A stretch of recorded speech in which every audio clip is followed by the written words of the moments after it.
Hello, everybody. My name is Brian Mazique, aka Unique Mazique, and it is my pleasure to talk to mixed martial arts icon, legend, pioneer, Cris Cyborg. How are you doing today? I'm great. Thank you for having me.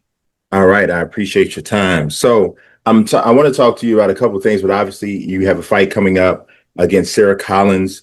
The fight is taking place in Lyon, France. So, I want to know, like, because I gave you that introduction, and I don't think that I embellished anything by in the way that I referred to you in terms of being a legend. But after everything that you've already accomplished in your career, what, why is this fight important to you? I think every fight in my career is important. The first one, ever one, I believe. I'm a champion PFL. I believe Sarah Collins is the next one. Two, I say I'm gonna retire. All the fights in my career is gonna be important for me, and I'm excited. I love my job, so I've been training really hard. I wanna continue finishing my legacy. Finish my legs now. Finishing my how I say legacy tour. So finishing my legacy tour, I have this fight, my next fight, and I wanna finish in Brazil. You say chave de ouro. It's gold key. So every single fight is important for me. Sure, yeah, and I think I think we actually get an opportunity to see that as well when we watch you compete. That you compete with a level of passion that we can tell that all of the fights actually, like you said, they actually do mean something. Mhm. If I asked you, and obviously looking over your career, you have like a sparkling record, 28-2. It's just tons of finishes. It's going on for essentially for decades. But if I asked you through all of those major wins that you've had, which one do you think is the biggest or the most important in your career and why? I believe the fight I did it against Gina Carano because not just open the door for me, but open the door for all the girls because we fight big television live, fight for the title, 145 pounds. I think it open the a big idea that people watch it, how excited women's MMA can be, and open the door for everything. I believe open the door for all the girls, not just for me. Yeah, 2009 fight took place in Strike Force. It Again, was yes. huge. It was a huge event.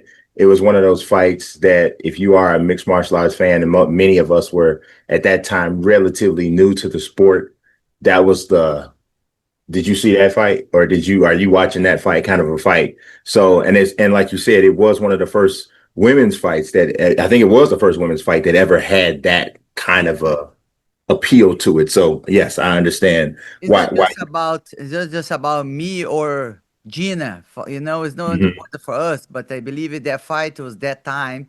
So we really help for promoting women's MMA and step fight each other.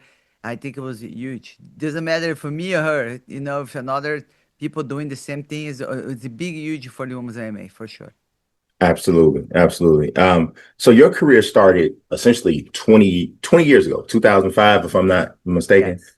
All Yes. right. So since then, right, literally you have been fighting half your life professionally.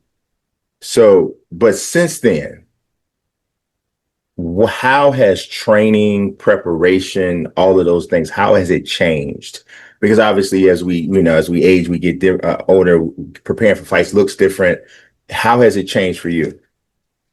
I believe I train every day like a semi-fire in my heart. But Hmm. for sure, in 20 years, you improve a lot of things. You learn recovery. You learn what's important. You learn to see this training is no good. You can select it. What is the training is really gonna change your game. You get improve your game. You can add this training is like you can see in 20 years. Like Yeah. I believe I really train hard is semi training before, but for sure it's smart training. For sure we do more. I'm saying we plan the training we do. Who's I'm gonna fight. Of course, when I don't have a fight, we train a group session, improve the things I need to learn more. Like and when I'm close, like boxing fights, I really do camps, full camp, a lot of weeks just boxing. So I like to improve my game better. I think in 20 years I never stopped training. but I was learning, even though I was champ for a long time. And people say, okay, when you're champion, okay, you knows everything. No, if you're champion, you still have to keep it humble. I think this is one the key. I say for a long time, and people calling my name for a long time. I believe it because I keep it humble, keep it training, keep it not just. I always have to something to learn, especially when the people watch you all the time. One beat you, you have to improve your game. Yeah, 100%. So how much do you is your training based on who you're fighting, or is it the kind of the same no matter what? No, I have when I don't have a fight, I keep training. I might do my jiu-jitsu with gi, I do wrestling, I do boxing. So I train all separate. So when they say, okay, your fight close, so I do the 12 weeks training specific for my opponent. We get some bring some people for help at the camp. Like judo, like my next opponent, she's a black belt judo. So we bring Lyon, she's a black judo, very high level judo. So this is really help. But depending what is the girl, and the strategy the girl, the way the girl fight. So we get people like make the same strategy. The girl have a Lehia. Lehia really help me on the last couple camps. If the guys can be together for the camp, cool. But if you think okay, I need to get improved better, like I bring first. She's a top elite in the wrestling. She came in my help in my camp last fight. So she's really improved my game in wrestling. This time she come again. So what you can bring it and get it together group for the fight we're gonna do. So that we focus on our opponents, focus on what I have to get in better, what I have to change or to be good. So we stay like 12 weeks straight. And then of course they have condition training, they do some pad work. So it's different, more specific training who was I'm gonna fight. Yes, yes. So, like you mentioned, Sarah, who you're fighting coming up, and she is a high level judoka. Mhm. Is there something specific, obviously, besides just the her judo practitioner skills? Is there something specific that jumps out at you and say, "Yeah, Sarah's really good at that. I want to make sure that we're prepared for that." I think you have to prepare for everything. You can we can have a lot of plans in the fight, but when the first punch then change anything, everything. So I believe like just have to have one plan.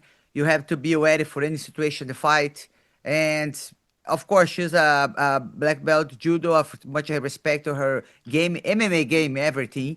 So she's a great fighter. So I bring Rafael Getz. She's from Jiu-Jitsu and she's champion DCC. So she's really helping me. My team helped me getting better for any situation in the fight. I not just worry about my opponent, but of course, when the time happen, I'm gonna be ready for the situation and gonna do what the plan I specifically did for this fight. Yeah. Okay.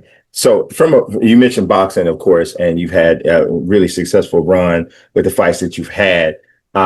I gotta ask you. I've seen like a lot of the back and forth, and sometimes I'll get even a DM from I think it's your Twitter account about when something happens with you and Claressa Shields, like some of the conversation. Mm, How realistic, really? Because like, here's what I say, right? She's fighting heavyweight right now. mhm. The chances that y'all would get anywhere close in weight if she has to come down too far is probably just not realistic. So, considering that the fight probably couldn't happen lower than 160, maybe 154, how realistic do you think that boxing match is? Because I think it would be huge for women's boxing, women's combat sports. The rat's like this. If you wanna keep your head between the big names, Hmm. get it heavier, you get it lighter. So more lighter you are in box, you see have more opponents, have more people in your division, so have more challenge. So for me, I'm 5 145 and MMA, so I went to 154 because it's off season, so I don't have to do the very hard cut weights. So I make 154. She was a champion 54, but then she's changed, go to up and getting heavier and heavier. Even when she's fight PFL, she was on 55, then she was fight 165. So when you like this, you have to have some sacrifice. So Mm. man, when I'm stepping fighting boxing, I'm doing sacrifice. I'm training, doing my whole camp in boxes. I'm not telling you it's no easy. It's a big challenge. I go to Team Benavides, fight people like them professional boxing, have my ass kicked there, train hard every day, and get improving my game. This is a sacrifice. So Hmm. I believe like this. If it if you really, she was challenging me. I was like beginner in boxing starting, and she's challenging me. I can fight type. Okay, if you wanna make it happen, maybe you maybe set up what weight you'd like to fight, to like make a realistic thing, you know. But it was a big great fight. Much respect for her. So she's a big name in boxing. But my journey is gonna continue with her, without her.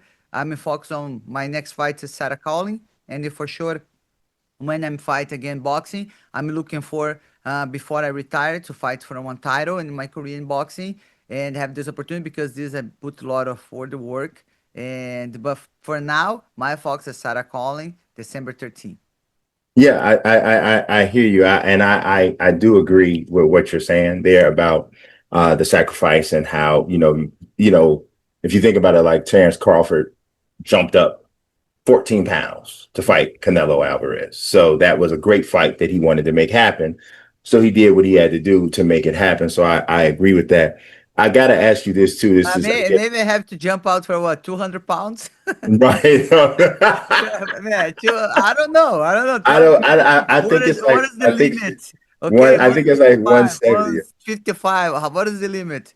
So Yes, no, yeah, you're put it right. down. That's a lot of jumping. That's a lot of jumping. So I when you see her though, kind of getting into like calling out Layla Ali, who's you know hasn't fought for a while, and then you look at someone like you who has, in my opinion, right now just as big a name right now in combat sports.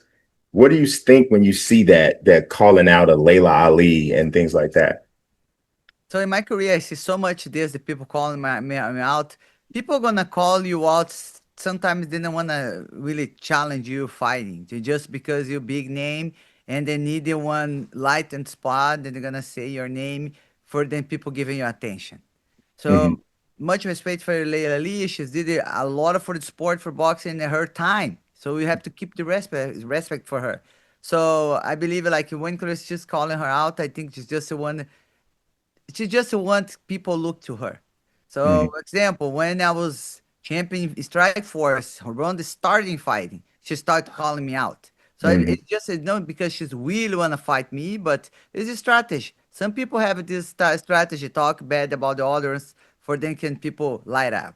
So I never have to do this. I just go inside the cage, do my best there, and bring great fights for my fans. And then this I bring my name up. So, but some people have different strategy. But so, and especially when somebody help you, give a hand, help promote you. So you call it out. I think a little bit not that good.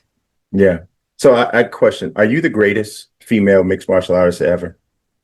I believe you're never gonna hear me say that Mhm. because it's not my personality. I know some people like to say, but I like to do my job, keep fighting. I'm complete now 20 years, so doing what the best I can do, and I leave it to the fans say decide who they think I am. I think is this the best way. If you ask my dad if I'm the best daughter in the world, he's gonna say I am. So it's the same thing if I'm say I'm the greatest, but. I do my best. I work hard every day for improving my game every day. I think I put a lot of sacrifice and doing my best. And I let the fans who follow the mixed martial arts for a long time and they know the what is the truth is. So I don't have to say. All right, I hear you. I got a couple more questions for you, and this is kind of it's MMA and it's women's MMA, so I want to get your opinion because I consider you to be MMA royalty. So when something I want to ask you a certain question. So UFC 332 was just this past weekend. We saw Valentina Shevchenko just completely dominate Weili Zhang. What were your thoughts on that fight? So I'm sorry, but I didn't have the opportunity to watch the fight. I Okay. turned off my internet in my house, but Okay. I was big fan of Chen, but I really friends with Valentina. So Hmm. Valentina, she's really quick. I trained together with her. She's very smart fighter. So she's not Hmm. gonna put herself in danger. She's gonna fight the way she can win and she's be safe. She's not gonna go fight somebody very power punches and stay 50-50 there. No, she's gonna fight smart. So Hmm. I was think she was gonna get that victory, and I'm really happy for her how she did that very well. And Yes, if you fight smart or fight to go war, we're gonna get it paid the same. So I believe she's fight smart. I think she's have a long time in her career, and she's no easy girl to beat. So and she's always keep training. You can see where she at. She always training, and she's a big example. Women's MMA. Yeah, yeah. One Congrats of for both. Great yeah, fight for both. great fight, bro. Yes, Respect. yeah. One of the opponents of yours that kind of got away was the Kayla Harrison fight. We that was one of the I think that was the biggest fight to be made at that time for Yeah. women's MMA and especially in PFL. So that fight didn't happen. She's in the UFC now. Amanda Nunes, somebody who you fought, is coming back to fight her. Amanda said yesterday, "Well, I'm going to beat Kayla, and after that, I'm going to drop down to 125 and beat Valentina." Mm. What do you think about is that possible? Do you think realistically? The reality is like everything is possible. If you believe, you put to work hard and trust, you have faith. I think everything is possible. I believe she's in Fox now, Kayla Harrison. I don't know Mhm, how much she's walk, her weight. For sure, mhm, it's a lot of weight to cut. mhm, For sure, the way maybe she cut maybe can damage a little bit when she's fight 125, if this is realistic, true. mhm. But for sure, Valentina can take some advantage about this fight. But I believe next to her is gonna be fight Kayla Harrison. She'd have advantage too about Kayla Harrison cut weight. I really don't know how Amanda cut for 135, but we everybody know, Kayla is struggling a little bit make 135. So this is the advantage. Really can be on side of Amanda, especially if you do hard punches. For sure, it's for recovery is not that easy. But I'm very excited for both. But let's wait for the next one. Yeah. So I just want to say I really appreciate having the opportunity to talk to you. You're one of the most ferocious competitors inside the cage that I've ever seen, male or female.